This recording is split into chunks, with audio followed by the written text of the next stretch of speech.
America is the greatest platform or foundation for realizing your full Christhood, your full Christ potential on the planet. Our beloved Saint Germain gave this dictation, volume 13, number 32, in 1970, 50 years ago. We'd been through many recent wars at the giving of this dictation. World War II, the Korean War, and at the time, the Vietnam War. In fact, the Vietnam War had been going on almost 20 years. Did you know that's how long that war lasted?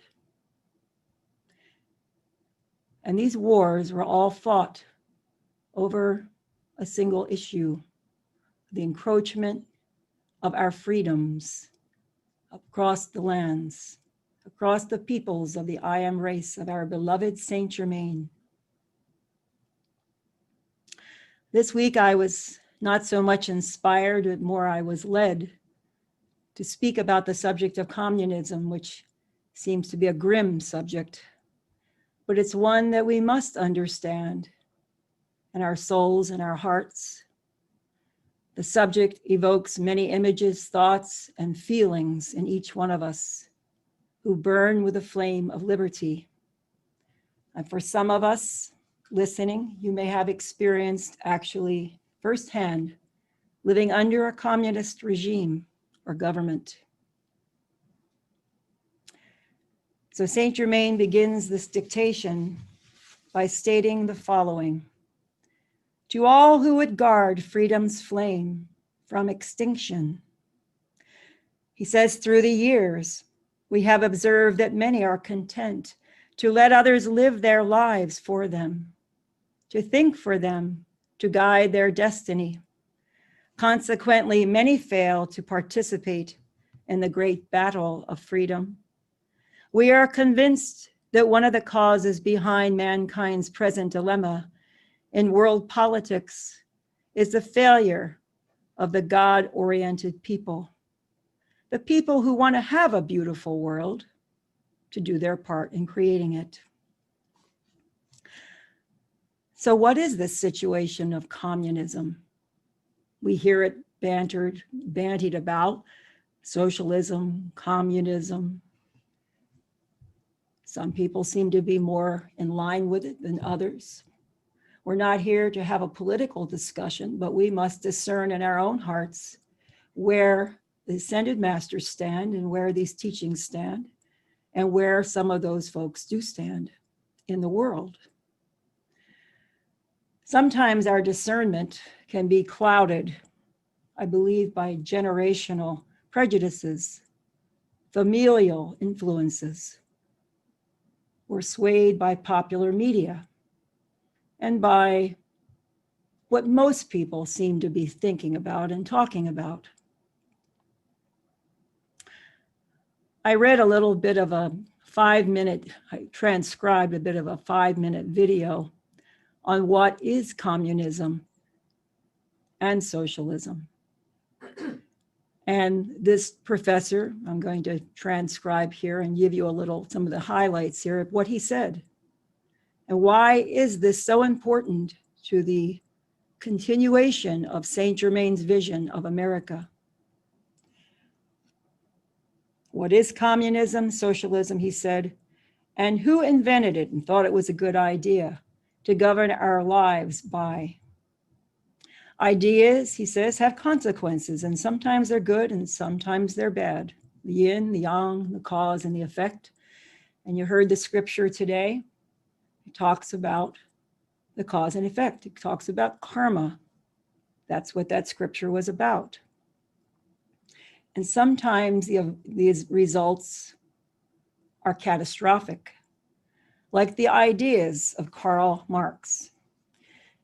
Marx was born in Trier, Germany in 1818, and he didn't invent communism, but he was on his ideas that Lenin and Stalin built the Soviet Union. and Mao built communist China.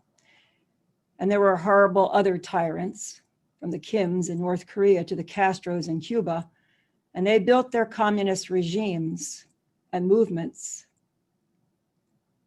calling themselves Marxists. And altogether, they murdered about 100 million people and enslaved more than 1 billion.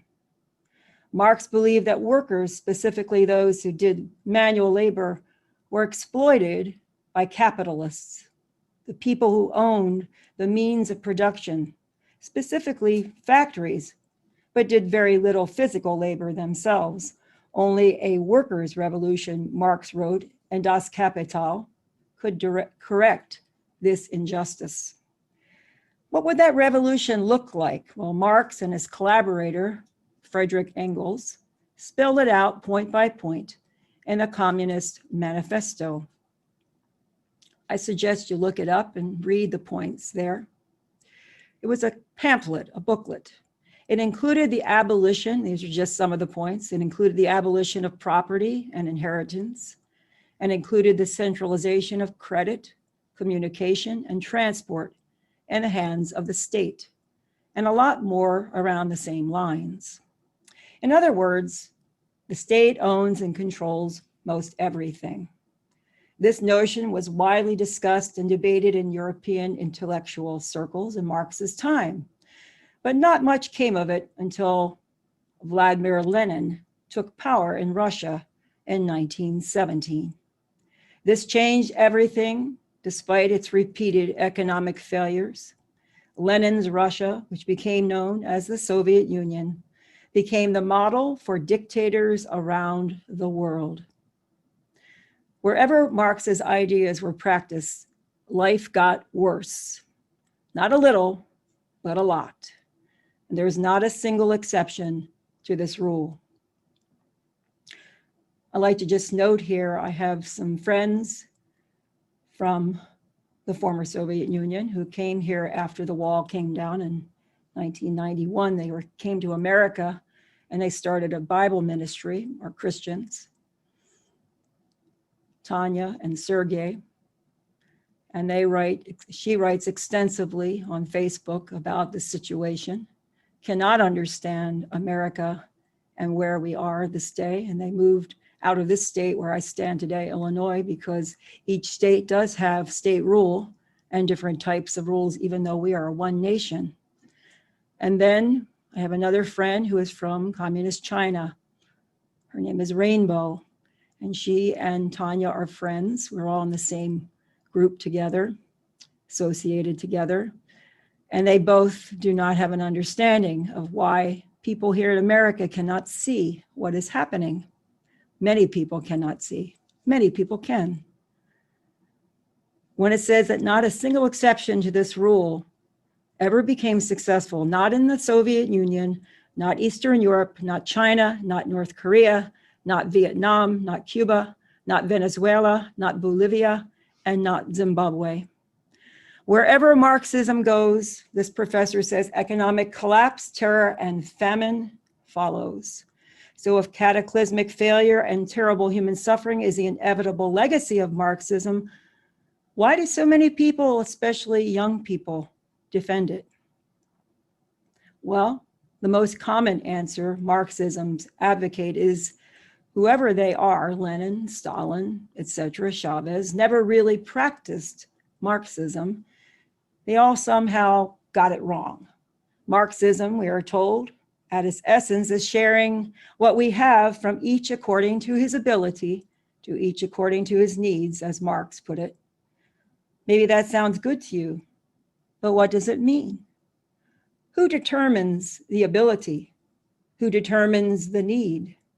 The answer is the state, the ruling elite under Marxism, that is who has all the power. That is why the truth is this. Marxist dictators like Mao, Lenin, and Pol Pot really did get Marxism right. They wanted absolute power, and Marxism gave them a way to get it. Karl Marx himself, interestingly enough, never had to face the consequences of his theories. He lived most of his adult life breathing the free air of London, England, living off the generosity of his collaborator and patron, Frederick Engels, who, as it happens, inherited his money from his wealthy merchant father. Marx spent his days in the reading room at the British Museum, researching and writing, although he was obsessed with the term scientific. He was never able to marshal data to prove his theories. And there is a good reason for this. There was no data to prove his theories.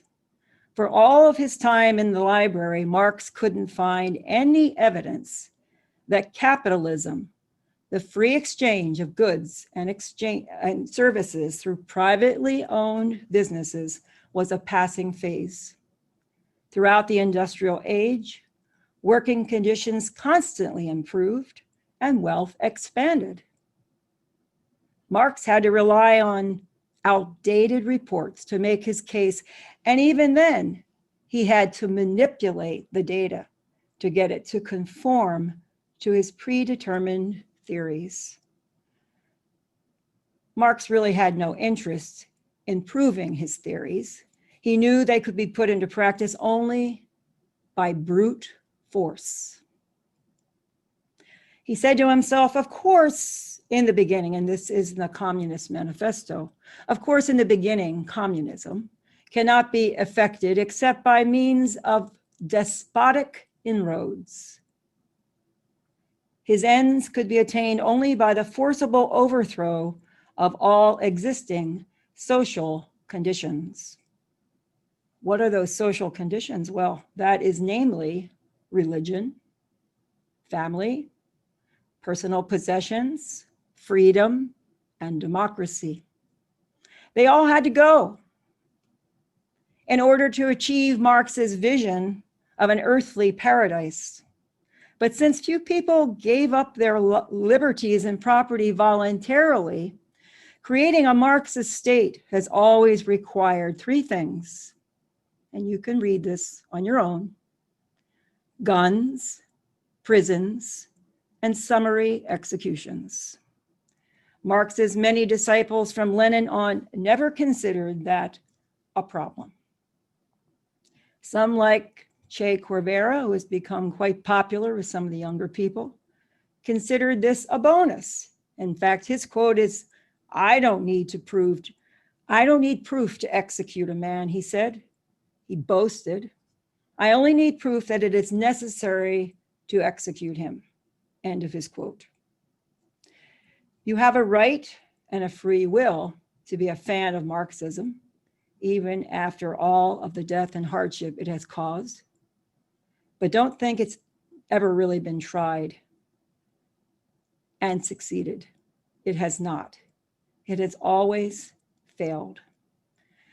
And hence why people come to the United States. We know many people who have come to the United States by desperate means, in boats, small little rafts from Cuba, from all places. They go through all kinds of legal means to get here, and it is no easy situation. And many of them that I have known through my work, working with the senior community, I've met many of these families from Cambodia, from Laos, very sweet people. The flame of freedom burns in all of them. And I ask them, what do you love about America?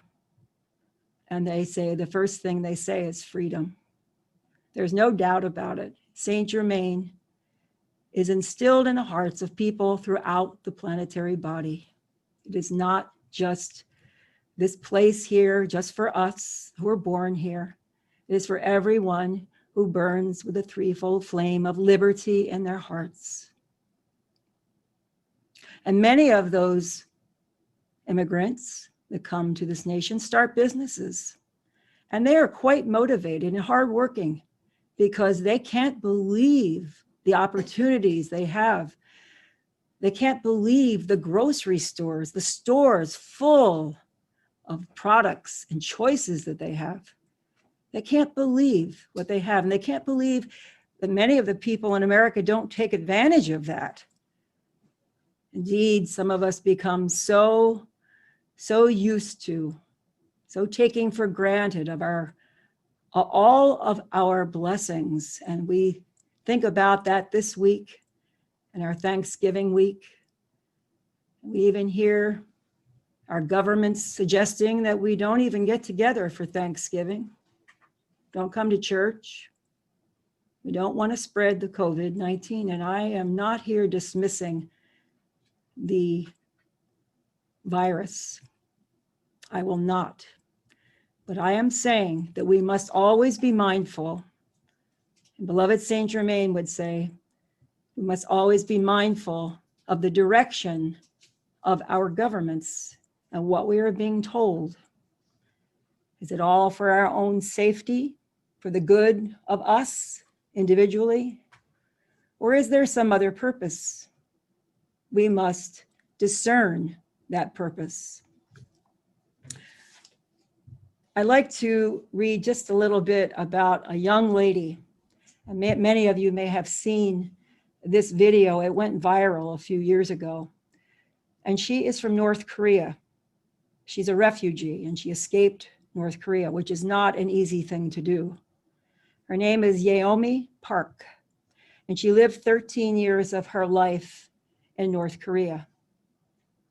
Here's just a little bit of her story, just to give you an understanding of what it is like to live in North Korea, a communist country.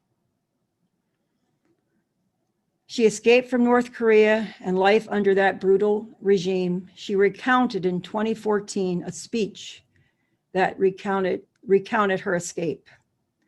As a child growing up near the North Korean border with China, Yeonmi regularly saw bodies and rubbish heaps, frozen babies abandoned in the streets, and desperate people crying for help.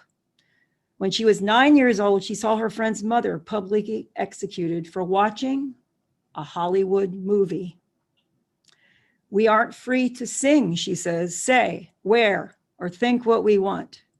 She told the One Young World Summit in 2014. When she and her mother escaped North Korea over the border to China, she watched as her mother was raped by traffickers, and they were both sold to traffickers.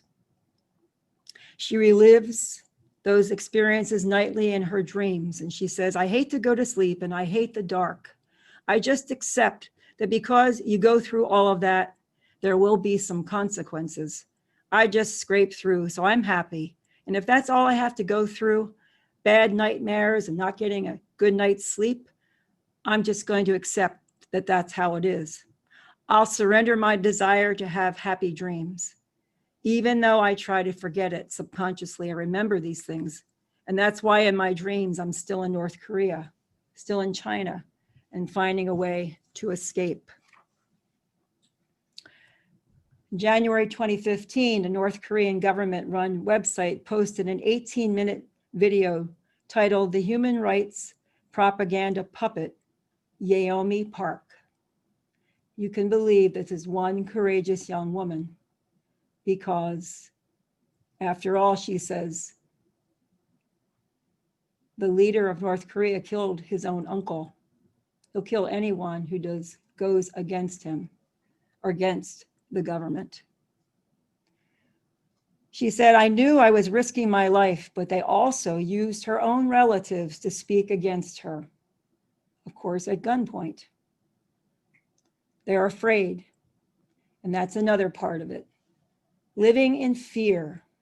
We must inculcate the population with fear. Fear for their lives, fear for their families' lives, fear for not having food, fear for whatever situation. She said, I just realized that other people are risking their lives for this. And every time I speak, she said, somebody's life depends on it. End of her quote. She says, I try to remain philosophical about the risks to our own safety. And after all those years in North Korea, it's almost like an extra life I've got now, because I could have easily died 100 times. It's not like I'm special, she said, I'm just lucky. Dying is not that hard, but I'm scared a bit. So let's hope for the best. She does say you should not treat Kim Jong-un as a murderer, as a comic figure. She said he is a murderer. His haircut is funny, he's fat, he has cartoon characters somehow, she says. But Kim Jong-un is not a joke to me. He was a god I had to worship every day. He's a murderer. Making fun of dictators cannot be enough. Why is that so funny?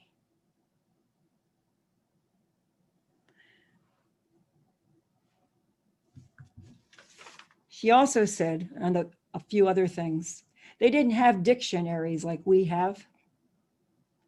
There was no words for depression or stress because you lived in a socialist paradise. You were not allowed to have any of those feelings. Even when she was a young child, her mother said, do not even whisper because the birds and the mice might hear you. She said the most dangerous thing that she had in her body was her tongue. Her tongue. What if I say wrong words? It could kill 3 generations of my family. She didn't know what freedom of speech was. She thought that it was normal the way the world was because there was no internet. They had never heard a word of that in North Korea. They have 1 channel on TV 24 hours a day. How wonderful the socialist paradise is and how bad Americans are. And that is what the children, unfortunately, are taught in school. And even their math lessons talk about in a very grotesque manner about Americans, how many Americans could you kill and how many would be left and that sort of thing. And this is what she was taught. And she was also taught a biblical version replaced with the leaders, the dear leaders of North Korea in place of Jesus, in place of God. They took basically the Bible and replaced it with their leaders. So when you're brought up like that as a child and you're never shown a world map and you don't know anything else, what would you think? What would you know? So a little bit more here on what Saint Germain says. From this dictation, he says, in the olden days, the Brotherhood sent forth great leaders to gather the children of the earth together under the banner of freedom for the realization of the living Christ. But seldom in history have the masses responded wholeheartedly to the ministrations of those great souls whom God has sent forth, whom the Brotherhood has sponsored, and who have carried vital messages to humanity. The bulk of the people, Saint Germain says, interested in the simplicities of life, they are vying for food, shelter, and personal satisfactions, have not embraced the cause of freedom, except under duress of threats of personal loss or the emotional impact of a torrent of words coming forth from the mouths of great orators and spokesmen of the Brotherhood. Saint Germain goes on to say, the sacred writings of all times have emphasized, thou shalt not kill. Yet today, freedom for humanity is being literally slaughtered. This was given in 1970 in the minds of the very young because of the apathy on the part of the leaders in the schools of the world. Still happening now. The actions of many of the professors and presidents of the colleges born out of fear and what may be called a liberal orientation, Saint Germain's words, toward communistic principles would indicate that they are afraid to speak out in defense of justice, order, and the fulfillment of the American dream for peace and freedom. And we have seen that played out on the very stage of this day and age. Those, Saint Germain says, who had pledged their lives, their fortunes, and their sacred honor in Independence Hall long ago were not so. They too sought for and desired peace. They too had a dream of a better world. But they were willing to speak out and take their stand for that dream, and thus they were able to pass a torch of relative freedom to each succeeding generation. And I want to read just a little excerpt here from Elizabeth Clare Prophet's teaching that she gave back in 1988 at the July 4th conference. You know, she gave some wonderful dissertations on the flame of freedom. Never heard anything like it. And what she talked about was the signers of the Declaration of Independence. And it always stuck with me, this particular quote. What risk did those signers have in doing what they did, in signing that document? She said, Elizabeth Clare Prophet, it was a grand experiment which he began, Saint Germain, in Independence Hall in 1776. We don't often think about the courage it took to sign the Declaration of Independence. Today, it's a matter of fact that 56 delegates from the 13 colonies put their pens to parchment and signed that document. In retrospect, it seems like the obvious thing for them to have done. But they were putting their lives on the line, and they didn't know what the next day might bring. By signing the Declaration, all were guilty of high treason under British law.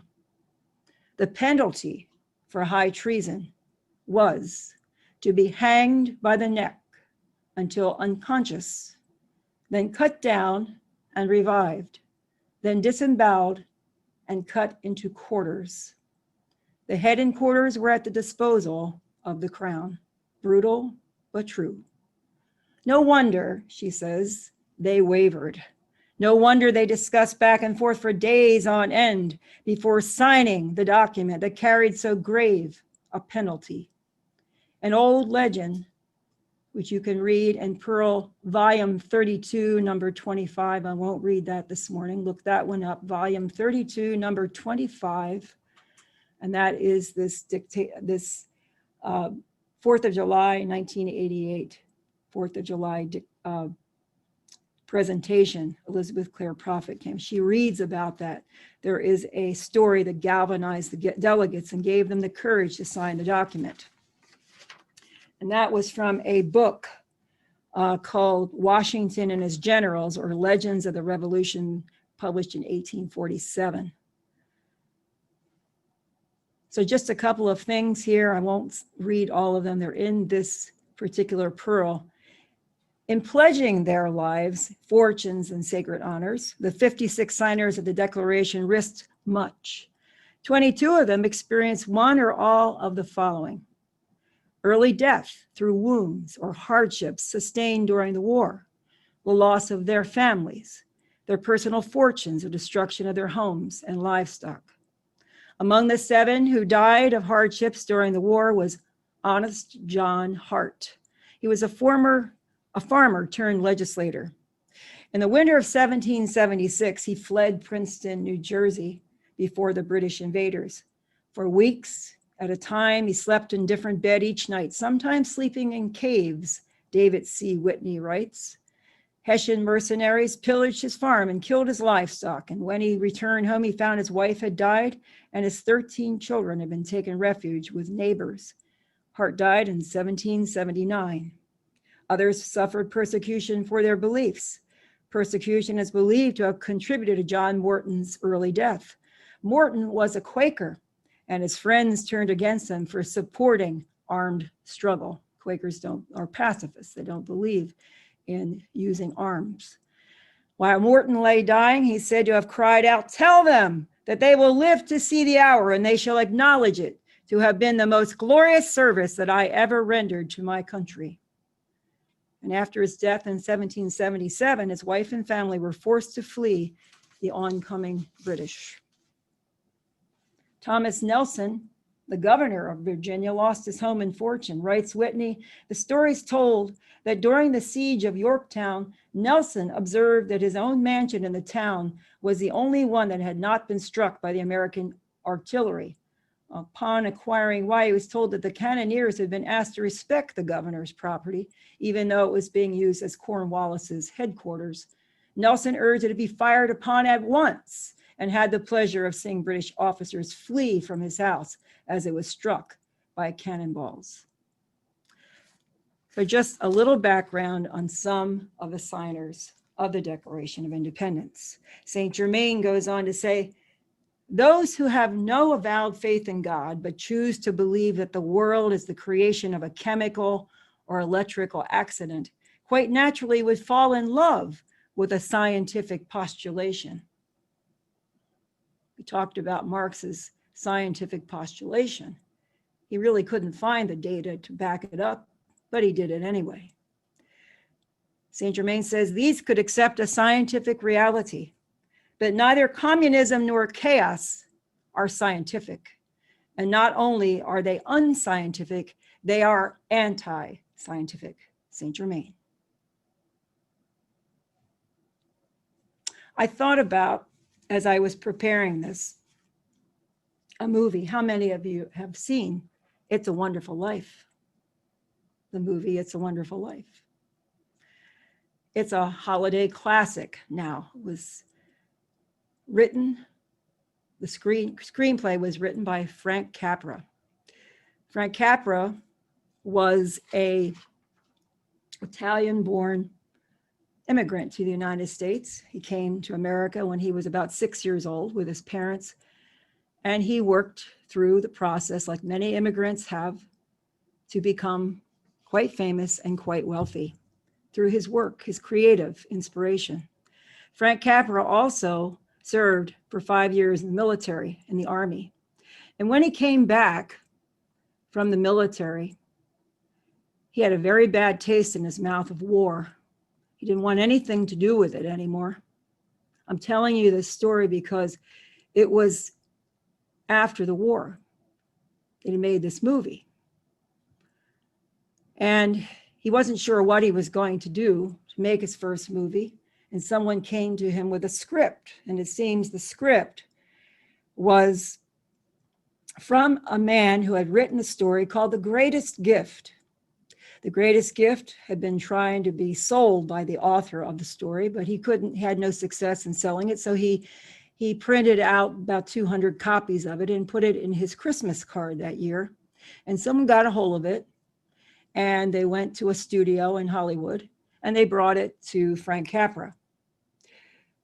Well, they had 3 really great screenwriters that tried to write a screenplay, but Capra wasn't very enthralled with any of them. They were good, but there was something missing. He knew this was a great story, and the story basically is about a man who thought he was a failure and was given the opportunity to come back and see the world as it would have been if he had not been born.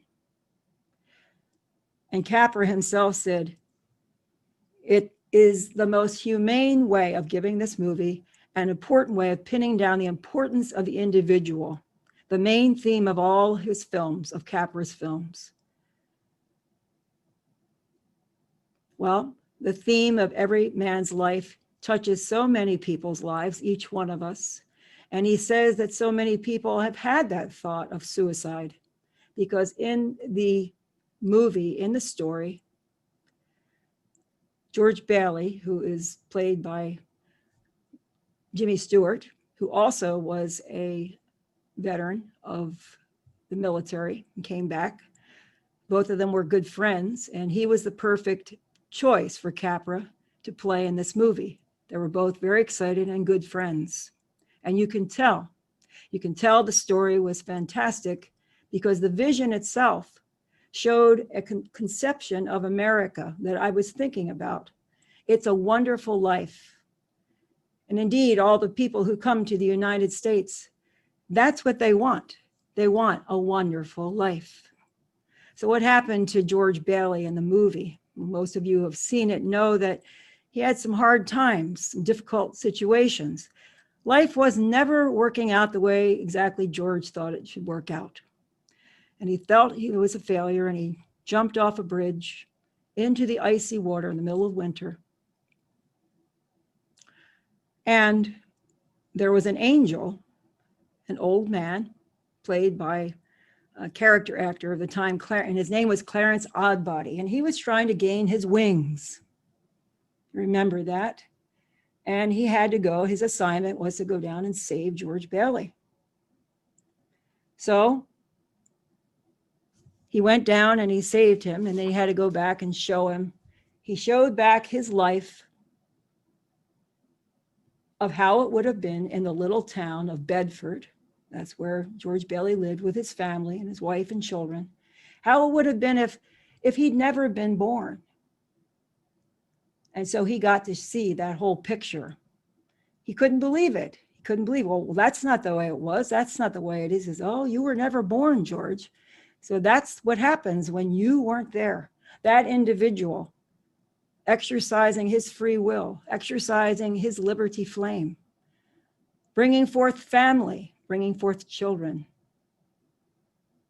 building a community, helping your neighbors, all of those things. What if you weren't there? What if you weren't there in the flame of liberty to help the ones you have? Think how there would be a hole in the planet without your presence. And that's what Capra said. This is a theme, he said, that in his older years said that it hit beyond whatever he had written in the beginning.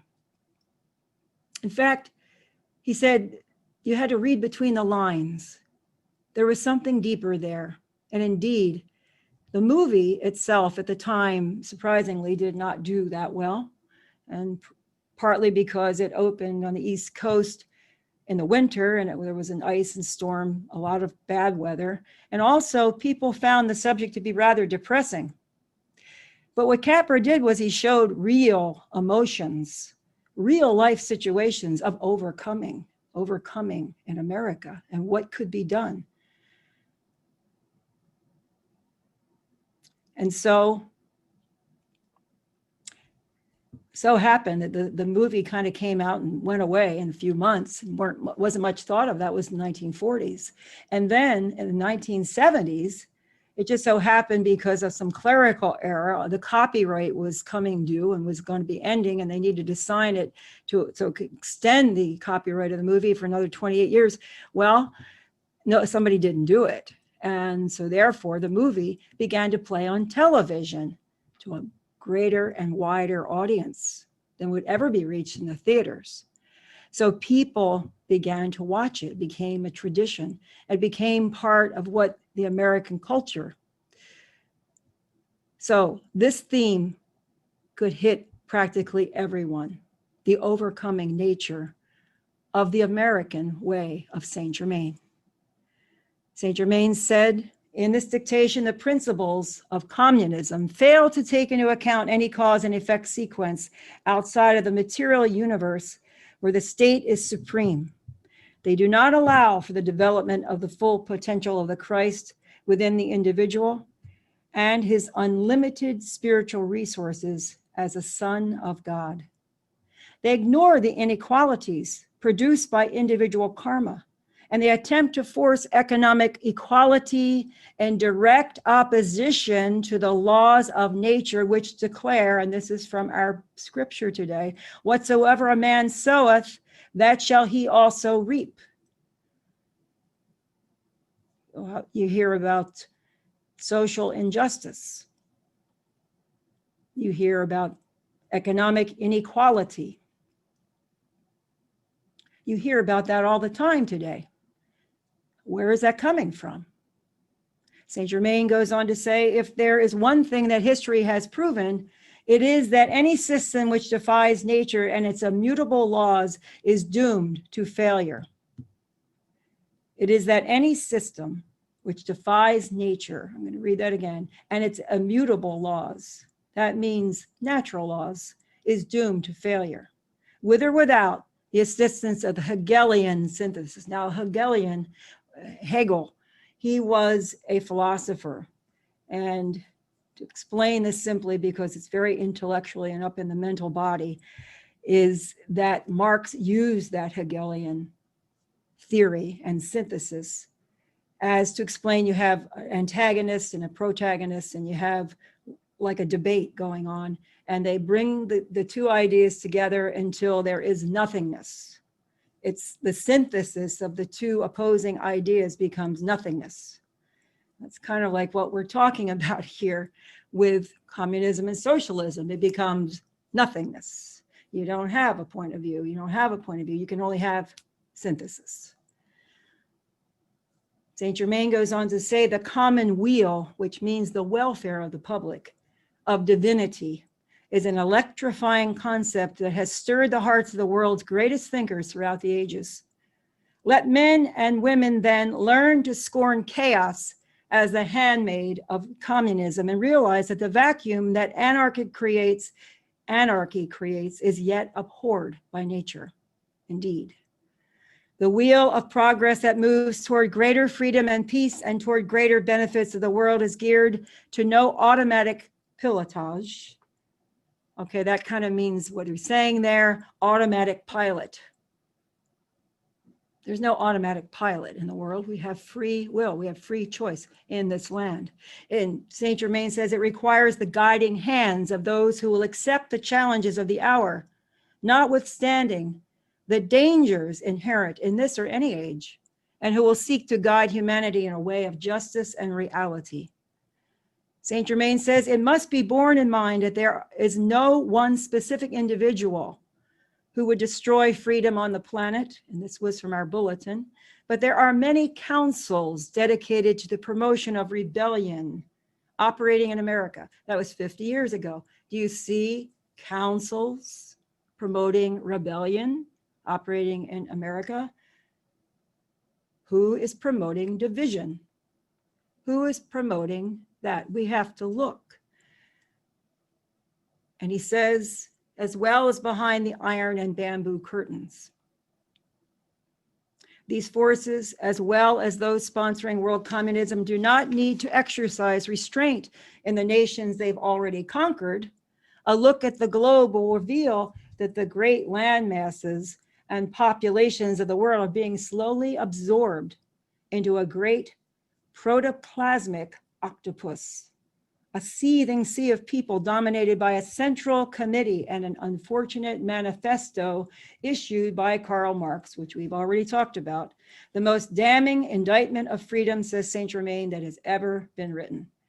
If his foul logic is to be believed and followed, then the forces of freedom would indeed perish from the earth.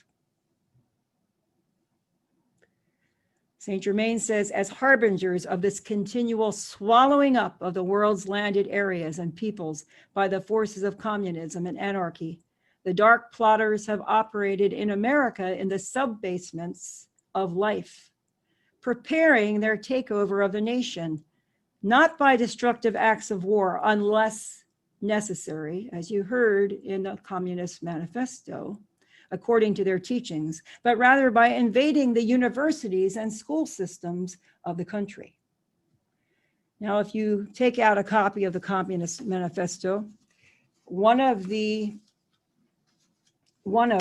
situations of the list of Marx, of the things that they had to accomplish, one of them, number 10, was free education of all children in public schools, abolition of children's factory labor in its present form. Well, that was 1840s. Of course, that did go away. There was child labor laws. But what did stay and began was public education.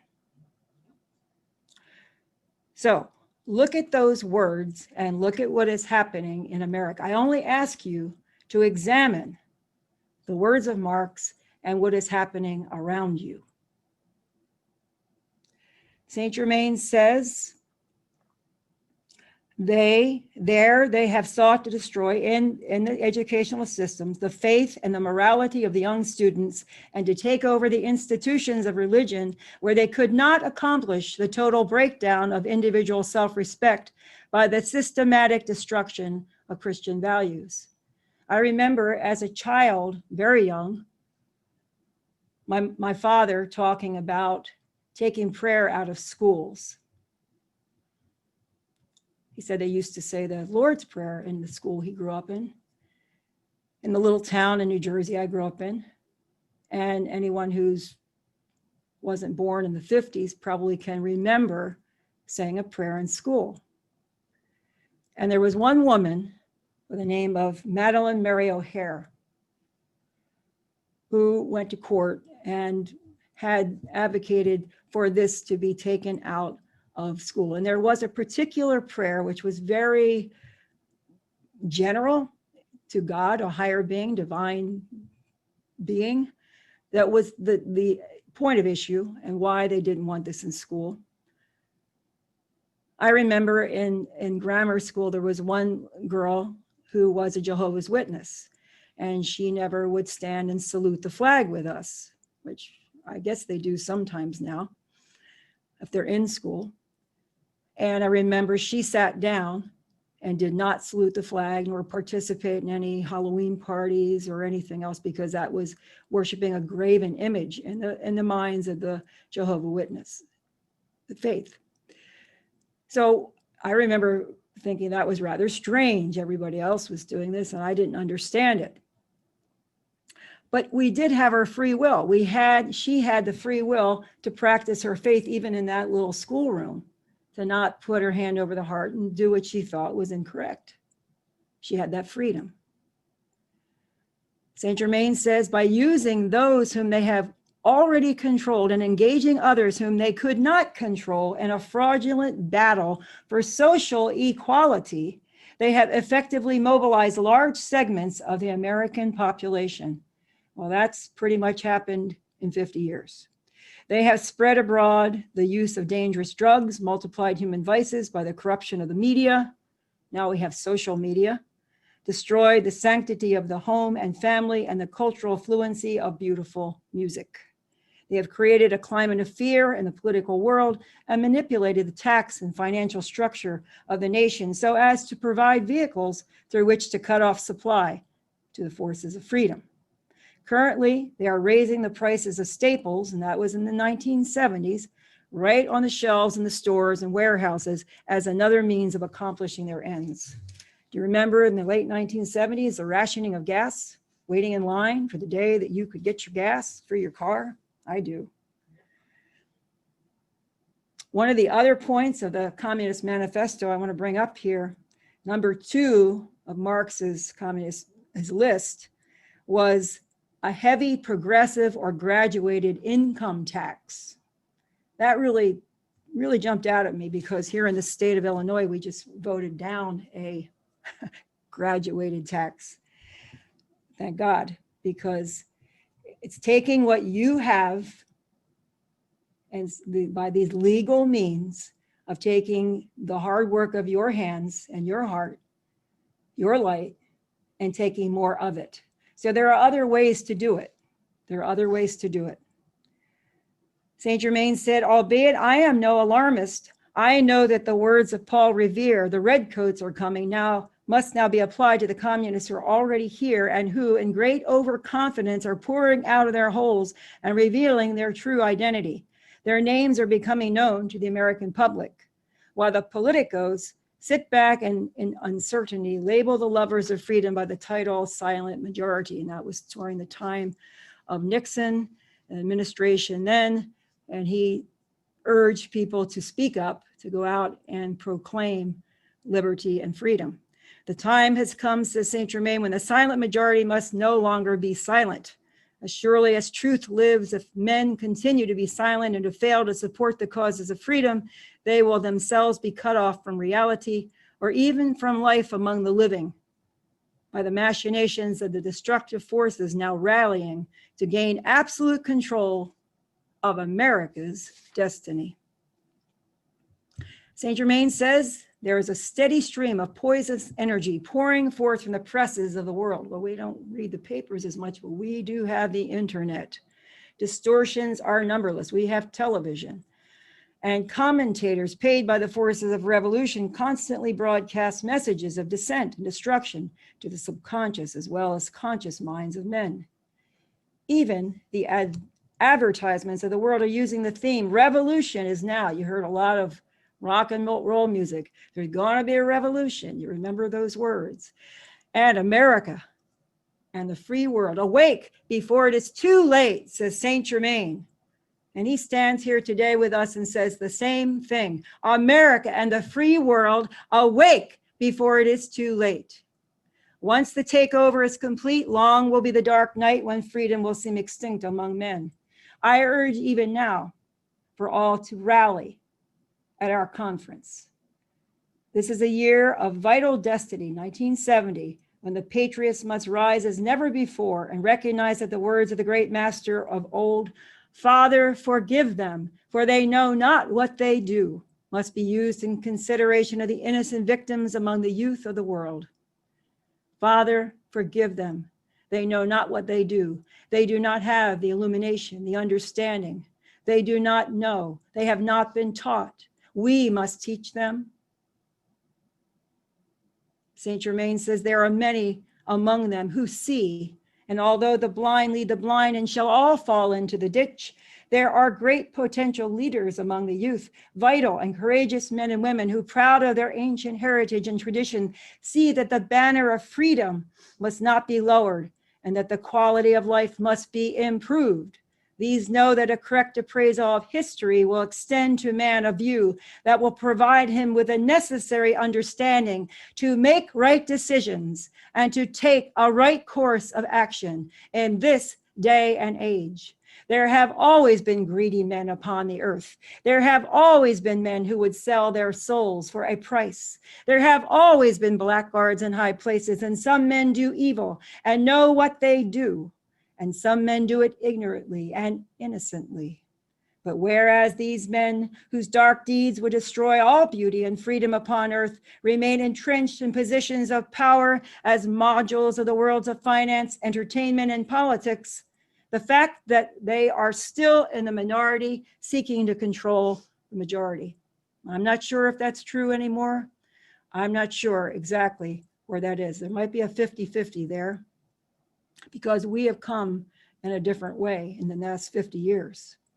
In the great sea of humanity, the Lord has sown dedicated souls who are now ready to rally to the cause of making this world free under God's dominion.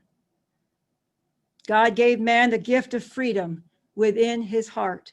He must nourish it and make it live in this age so that the lessons of the Prince of Peace, of the Buddha, of Muhammad, and of all the enlightened teachers of the world, known or unknown, cannot, in a sense of competition, but in a sense of completion, order the world and the life of the individual. These lessons will show him clearly how he can find the power to overcome the dark and sordid side of human nature, become imbued with the faith, the wisdom, the wit, the joy, and the surety that will be his bond on the pathway to life everlasting. I want to tell just one more little story because I like telling stories because they seem to stick with me. I hope they do with you. To remember a lesson, to remember a teaching. As a child, I had books for children. I had compilations of classic literature. And I remember the Aesop's fables, our beloved Linello's embodiment as Aesop. He wrote these tales teaching us different lessons of life through animals, so he wouldn't offend anyone. He always used animals. And the animals took on human characteristics. And one was about the fox without a tail. Well, the fox was a fox one day, and he was out in the woods and in the fields, enjoying himself, looking for some prey and just prancing about, a beautiful day. And unfortunately, he got his tail caught in a hunter's trap. Well, some kind soul did let him go, but he lost his tail in the situation. He came back to his family of foxes and he was feeling pretty bad about himself. Everyone else had their tails. He felt pretty sorry for himself. And then he decided, well, if I can convince everybody, all the other foxes, that their tails are not good, they shouldn't have them, then I won't feel so alone. I won't feel so bad. So he decided to call all his fox friends together and he stood up on a stump and he said, my friends, I'd like to let you know that my unfortunate experience, I would like to warn you about. These tails that you have, they could be the death of you, you know. You could get caught in the hunter's trap. You never know when this could happen. So why not just cut them all off? You don't need the tail. You'd rather live than have your tail, wouldn't you? And some of the foxes, they began to talk amongst themselves. And yeah, well, you're right. They got a little fearful about that because, my goodness, there were a lot of hunters' traps around, and maybe they wouldn't be as lucky as this fox. Maybe they would just be caught and eaten or used as a coat. And then one older fox, he was wiser than the rest. And he said, wait a minute. I like my tail. My tail swats away the flies in the summer. It's been with me for many years. And in the winter, I curl up and it keeps me warm. I like my tail. I don't think it's a good idea to cut off your tail. Think of it, friends. And then everyone started to listen and thought, oh, you're right, Elder Fox. You're right. And the moral of that story was misery loves company. So, social equality, economic equality, instead of your own vine and your own fig tree, your own mighty I am presence, your own holy Christ self. When you are having the ability and the freedom to start a business and become abundant and have a family and communicate with your community and your place where you live, and you're able to give out of your own free will, not because the government said, you must give me that money. That is the point of our Saint Germain and the liberty flame of freedom. And so I read, to end our sermon today, Saint Germain's words: for freedom and victory to all among humanity, and for the ultimate emancipation of the world, I remain Saint Germain. In the name of the Father, Mother, God, I call for this light of our beloved Saint Germain and Portia to be sealed upon the hearts and souls of all those who have heard this message through you, O Master.